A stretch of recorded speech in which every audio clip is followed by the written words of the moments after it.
So have you ever met somebody that looked really polished, but as soon as you started speaking with them, you realized this person is not somebody I want to be around? Example, you see this beautiful woman at a party, you eventually make your way over there, start speaking with her, and within 1 minute of speaking with her, you realize she can't hold a conversation, she can't talk about nor is interested in anything you're passionate about, and on top of that, she doesn't have the best oral hygiene. Now, she may be a great person, but her mannerisms repel you and pretty much anyone else she comes in contact with. Gents, I share this with you because the simple fact is this. Our behaviors, our mannerisms, our understanding of etiquette can elevate our style, or if you mess it up, can sink your style. So then, how to level up your image with proper manners and etiquette? Well, gentlemen, that's the subject of today's video.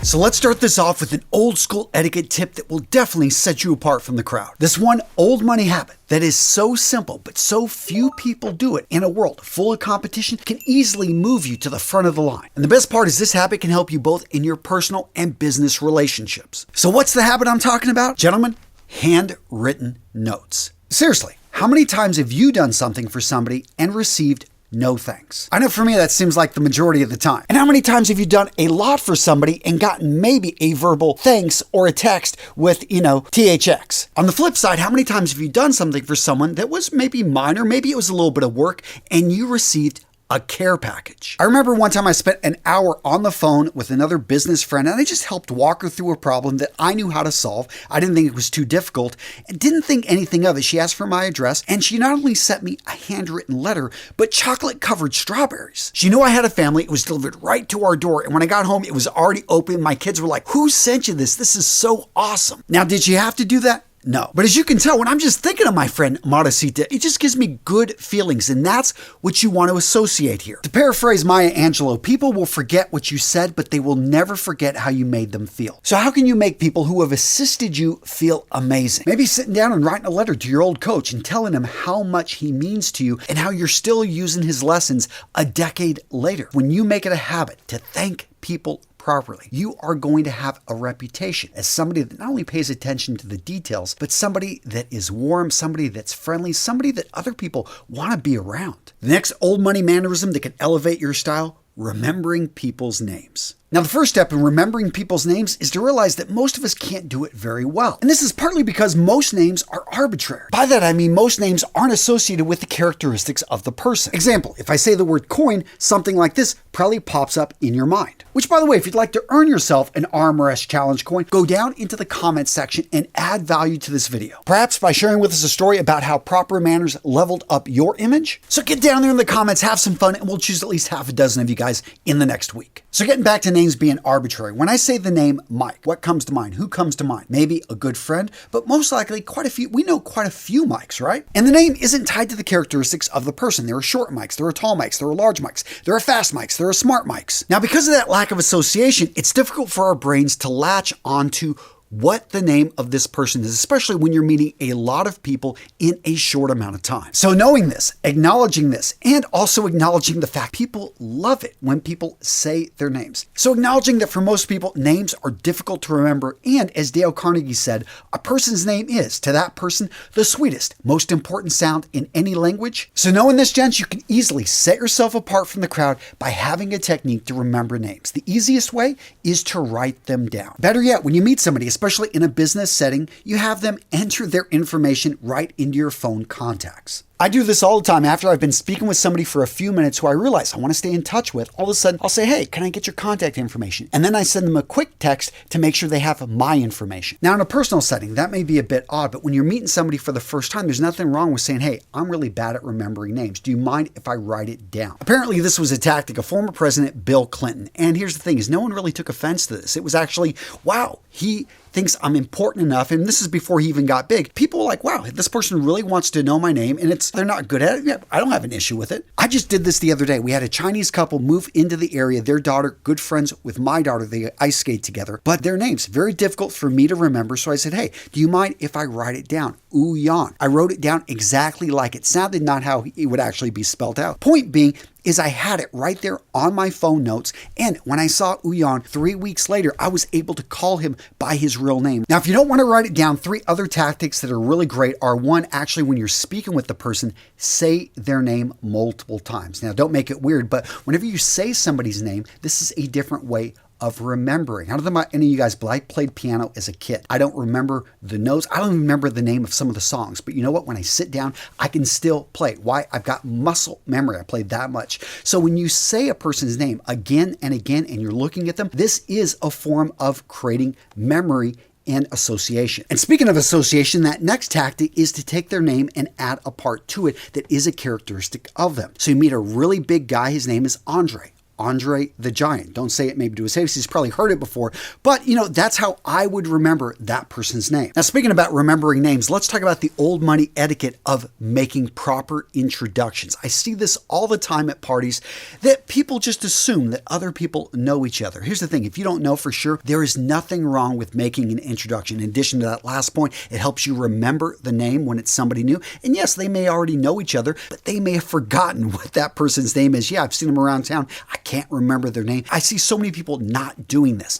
If you are the host of the party, it's at your house, it's at your get together, it is usually your responsibility, something a lot of people don't even know. But also, I just think it's good manners to make sure that everyone at the party knows each other's names. On top of that, and this is great in business, is to talk a little bit about who that person is and what they do. And I find that this is, for me, easier to remember than often a person's name. But once they've told you a little bit about their story, all of a sudden you put together a quick little pitch, maybe 15, 20 seconds. And I find that people love it whenever you can make an introduction that's really tight, really succinct. And everyone, oh yeah, that's the guy that helps people find, if they're out looking for a car, he negotiates on their behalf to make sure they get the best deal. Oh yeah, that guy owns a custom clothier. He makes men in their 40s look amazing. And I have to admit, this is probably one of my superpowers because I love making introductions. It's the reason I run masterminds on Fridays, that whenever I go to a conference, I love just catching up with old friends before I go. I do all this research about who's going to be there, people that I already know. So I'm sending them text, I'm sending them messages, letting them know, hey, let's have a meetup before,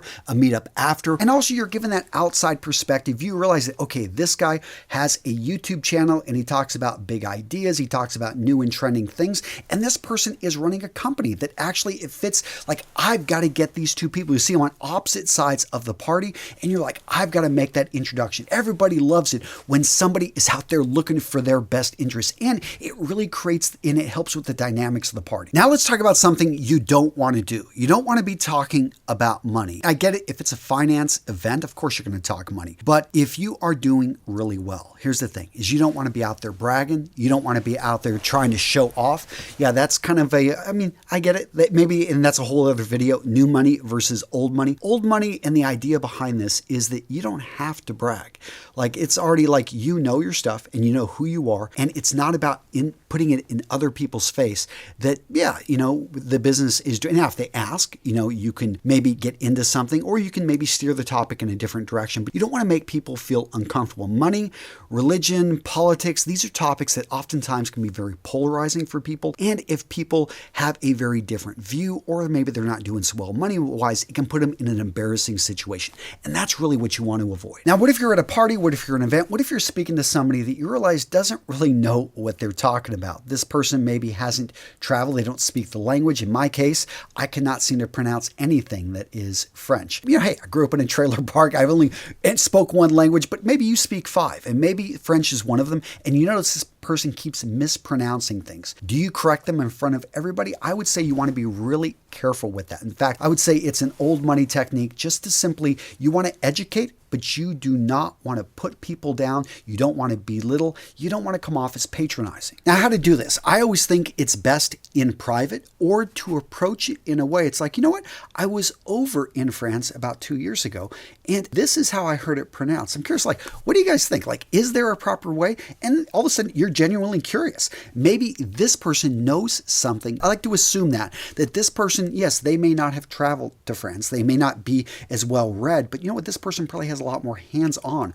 working with cars, maybe welding, and I have so much to learn from this person. I think when you approach it that way, that we've just got knowledge bases in different realms, all of a sudden you realize you have a lot to learn from that person. Maybe they're very insightful when it comes to, raising their kids. Maybe, again, with inner techniques, maybe they're a monk and they just simply have more, everyone's got something they're bringing to the table. So look for that versus trying to push your superior, intellect on other people. Now, today's video, gents, is sponsored by Vitamin. I'm one of the owners of the company, so I make sure you guys get the best deal. Seriously, you want to save over 50% on your first essential skincare kit, which comes with everything you need to start your morning and evening routine. 100% natural and organic. Guys, down in the description of today's video, I've got the best deal on the planet.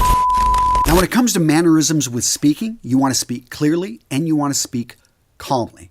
Clearly, meaning that you've thought through, that you are saying what you mean. You maybe speak a little bit slower or faster, depending on, when we get passionate, we get excited about things. We oftentimes speak quicker. Other times, whenever you want to be more deliberate, you've got an important point to make, you can slow things down and be more clear with your words. It's not you're speaking down to the person, it's just simply you want to give it a little bit more emphasis. Whenever you get into a heated debate, and this is where all of a sudden the conversation can go from being calm and collective to passionate to sometimes, people getting in each other's faces. Again, I talked about politics. When it comes to religion, when people have very strong beliefs those beliefs define who they are as a person, they can take an affront to when somebody is bringing in maybe an opposing view that they feel threatens them. The key here is to understand it's just words. And again, to keep it calm. The other person may be starting to escalate things. Well, guess what? The way isn't to escalate on your side, it's to de-escalate. It's to slow it down. It's to look to change the topic. It's to maybe just actively listen. And that's the next thing I would say is a lot of times people just want to be heard, especially if they don't feel that other people are getting their point. Maybe repeat back to them. That's one of the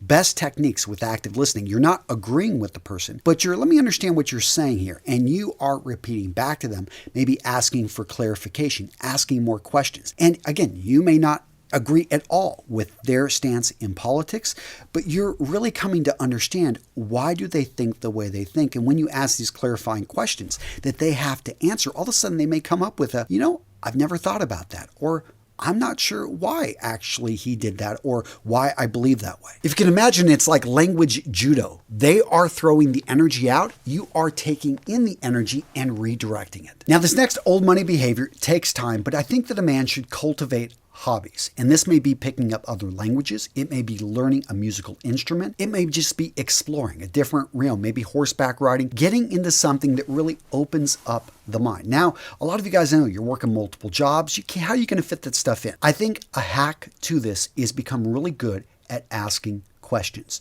Be curious. Talk about being an active listener, but also when you're listening to somebody, learn, what questions can I ask? How can I go 3 to 4 levels deep and really understanding why do you do this? What's driving this? Tell me more about this.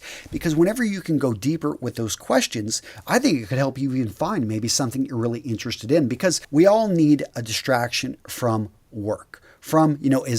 And I know, again, some of you guys are working crazy hours, but I do find that if you can find beauty in music, and maybe it's just you don't learn to play the instrument, but you learn to really appreciate albums.